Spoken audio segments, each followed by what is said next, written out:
I've got a story for you today that you may not have heard before. A couple of reasons being that, one, some people don't think it's appropriate for children, and I think, no, this would be a good one to tell.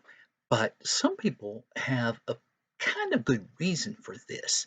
Now, this story comes from the book of John, and when you learn about the Gospels and how they were written, we know that Matthew, Mark, and Luke were written first, and then John was written a little bit later.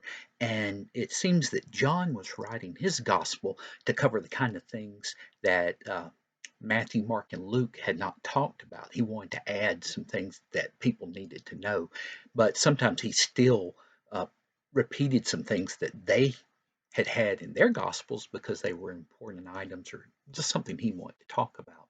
And so he would add a little bit to that. Well, this story is not in the earliest stories or the earliest written down manuscripts for John.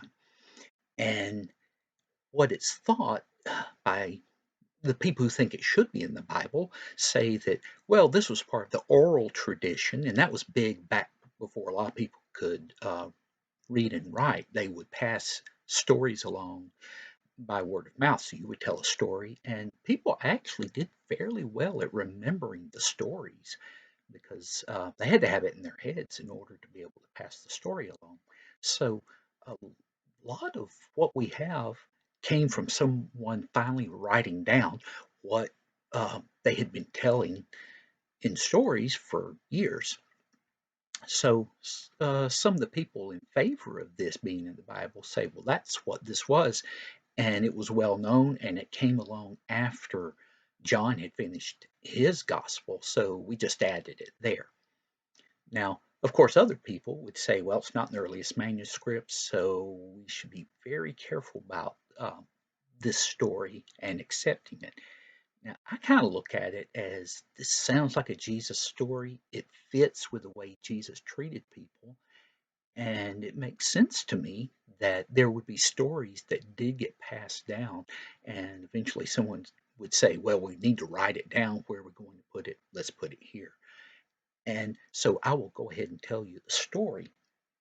And at this time, Jesus was in the area of Jerusalem, and he would go in and in the temple courts, he would talk to the people. Now, the temple had, temple being a large building that focused the worship of God, and there were parts in it that only some people could go in and not others, and it depended on what part of the temple area, but there was a large area outside the building itself that the faithful Jews could go into, and that would be where he would do a lot of his teaching to the people. This would be where men and women could go, as well as the priest and the high priest, anyone else who wanted to be there. So he is teaching the people as he liked to do, and there was a group of people who did not like Jesus and they wanted to stop him. And the way they thought they could do this sometimes was they would present a problem for him to solve. And if he said an answer one way, he would be in trouble. If he said an answer in the other way, he would be in trouble. So they thought they had him on this one. Well, they caught this woman and they dragged her in there and threw her in front of him and said, all right, teacher, this woman was caught in the act of adultery. The law of Moses says we should stone her. What do you say? Well, they think they've got him now because, okay, this woman is accused of uh, being with a man who is not her husband, and they caught her at that time. And so they say the law of Moses says to stone her. Well, not exactly. There were different punishments for that sin, and it seems like one that actually fell into the category of where you could stone her was one where she's with this man.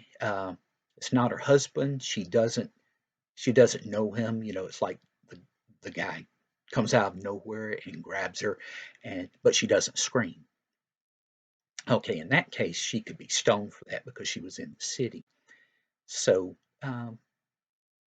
she could have been sort of innocent, but she wasn't entirely. We find that out in the story. Well, they've asked him this question because now Jesus is going to be in trouble no matter how he answers, or so they think, because they say, okay, if he says stone her, well, we can go to the Romans and say this guy's saying he sh- we should stone this woman, and he doesn't have that authority. Only Rome has that authority, and now he's in trouble with the Romans. If he says no, spare her life, then they can go to the Jewish people and say, oh, he doesn't follow the law of Moses because he doesn't want to do what the law clearly says to do. Well, you know what Jesus does? He stoops down and he starts writing in the dirt. Uses his finger and there's dust on the ground. And you've probably done something like that before where you realize you can draw things in the dirt and then you can always brush over them and write again. Well, he's doing that. Well, they keep asking questions and he doesn't say anything for a little while. Then he stands up and says, all right, you should stone her, but only the one without sin should cast the first stone. And then he stoops back down and starts writing in the dirt. And now he's turned the tables. These guys are in trouble because he's telling them, okay, the one who wants to throw the first rock has to be someone who has never sinned. Well, these are grown men. They have sinned. And what you start hearing is the sound of stones being dropped. That's the oldest to the youngest, again, dropping their stones and walking away because they realize they can't cast a stone. And the older ones are wise enough, they've learned enough to say that, okay, that this is a no-win situation. He's beaten us on this. Drops the stone, walks away until they're all gone. And then Jesus turns to the woman and says, who accuses you? So who's bringing charges against you? And she looks around, they're gone. She says, no one, sir. He said, well, go in peace, but sin no more. And with that, she leaves. And that's where the story part ends. But some of the things we can learn for it, I still need to talk about. So we understand that before we go accusing people, we have to realize that there are things that we have done that are bad and have to decide, okay, is this something that really needs to be brought up? Are we trying to trick someone into doing the right thing?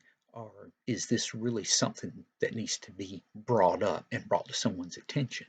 And sometimes that is the case. Sometimes there isn't a case to be made this way.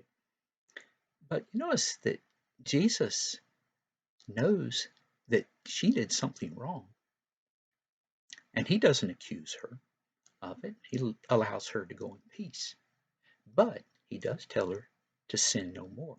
So he's not willing to leave her in the state that she is in. He's not going to do anything to her. He's given her mercy. But he does want her to be better, to strive to do what is right.